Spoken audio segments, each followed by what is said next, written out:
예, 안녕하십니까. 국민의힘 기획재정위원회 간사 유성걸 의원입니다. 그리고 함께 기획재정위원회의 위원님들 참석하셨습니다.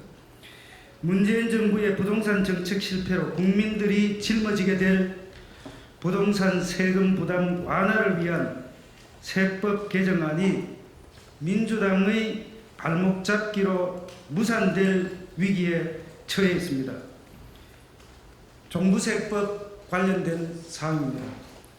이렇게 논의가 안 되고 있는 것은 제17대 국회에서부터 18년 동안 관례적으로 여당이 담당해왔던 기획재정위원회 조세소위 위원장을 더불어민주당이 맡겠다고 요구한 것에서부터 시작되었다는 말씀을 먼저 드립니다. 8월 임시국회가 끝나가고 있는 이 상황에서 기획재정위원회는 소위 구성조차 하지 못하고 있습니다. 결산심사와 시급한 민생 법안을 처리하기 위해서 하루빨리 회의를 개회하고자 그동안 여당 간사인 저는 야당 간사인 신동근 의원님과 여러 차례 합의를 시도했습니다. 여러 차례 협의도 진행했습니다.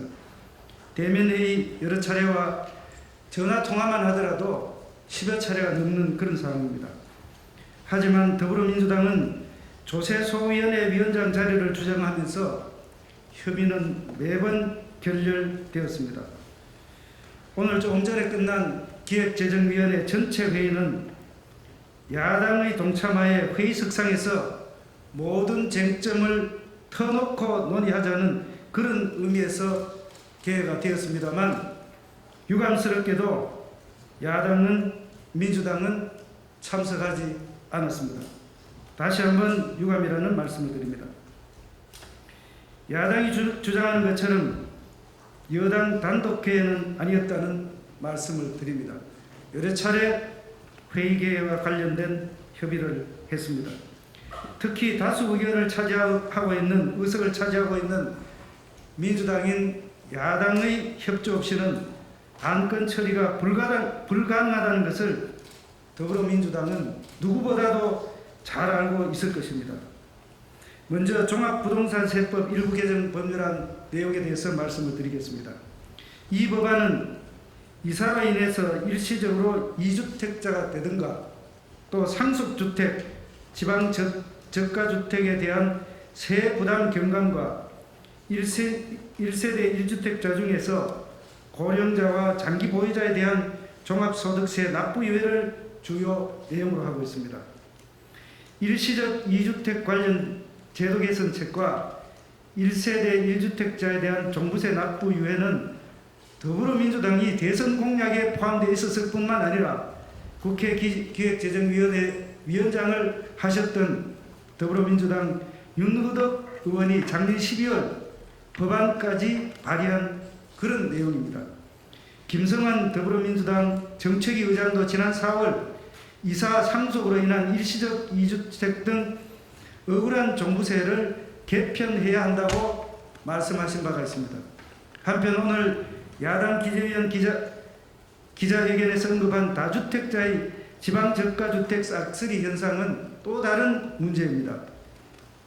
이번 종부세법 개정안과 직접적으로 관련이 없다는 말씀을 드립니다. 개정안은 1세대 1주택자에 한해서 지방저가주택 구입의 경우에 특례를 주자는 것입니다. 다주택자는 아예 해당도 되지 않는다는 말씀을 드립니다. 다음으로 조세특례제한법 일부 개정 법률안에 관련된 사항입니다. 금년 2022년에 한해서 1세대 1주택자에게 추가 공제를 적용하는 것을 주요 내용으로 하고 있습니다. 불과 5개월 전인 지난 3월 민주당 여당일 때 발표한 1세대 1주택 보유세 부담 완화와 같은 맥락이라는 말씀을 드립니다. 당시 더불어민주당 조홍천 비대위원은 1세대 1주택 보유세 부담을 2020년 수준으로 환원하겠다고 말씀하신 바가 있습니다. 또한 김성환 정책위 의장도 1세대 1주택은 2020년 공시가격을 활용해서 보유세 부담이 늘지 않도록 문재인 정부에 요청한 바도 있습니다. 이렇게 더불어민주당 지도부까지 나서서 주장을 했고 법률안을 제출한 사안을 두고 부자 감세라는 자극적인 프레임을 씌우는 저희를 저는 도저히 이해할 수가 없습니다. 과거 더불어민주당은 그때 주장했던 그 말을 그대로 한다면 부자 감세를 추진한 것입니까? 이번 종부세법 개정안의 내용이 제대로 집행되기 위해서는 국회가 늦어도 8월 말까지는 종합부동산세법 일부 개정 법률안과 조세특례제한법 일부 개정 법률안을 개정을 해야 됩니다. 이 사실은 정부가 더불어민주당에 수차례 설명을 한 사안입니다. 개정 시한을 넘기면 9월에 실시되는 국세청의 사전 안내문 발송과 납세자의 과세특례 신청 절차가 제대로 이루어지지 않아서 사실상 세정마비 수준의 대혼란이 발생할 것입니다. 11월에 국세청은 40만 내에서 50만 명의 국민에게 세법 개정 사항을 제대로 반영하지 못한 오류가 있는 고지서를 송부할 수 있을 가능성이 높아집니다. 또 12월에 일반 국민들이 스스로 세법 개정 사항을 반영해서 신고해도 종합부동산세액을 정확히 계산하는 것은 사실상 불가능하기 때문입니다. 더불어민주당의 민생을 외면한 발목잡기로 국민은 세금 폭탄을 그리고 세정당국은 행정폭탄을 맞게 될 위기에 처했습니다. 그러나 야당은 조세소위원장 자리를 가져가겠다는 이유로 민생법안 처리를 차일피일 미루고 있습니다. 더불어민주당의 이러한 발목잡기는 국민과의 약속을 파기하는 것입니다. 더불어민주당이 여당일 때 당 지도부가 한 목소리로 주장했던 보유세 부담 완화 약속은 어디로 갔습니까? 민생법안과 조세소위원장 자리를 연계시켜서 마치 거래하듯이 기획재정위원회를 이끌어가서는 안 됩니다. 법안과 관련해서 더불어민주당이 요구하는 바가 있다면 기획재정위원회 회의에서 진지하게 논의를 해서 합의점을 찾는 것이 순리라고 생각합니다.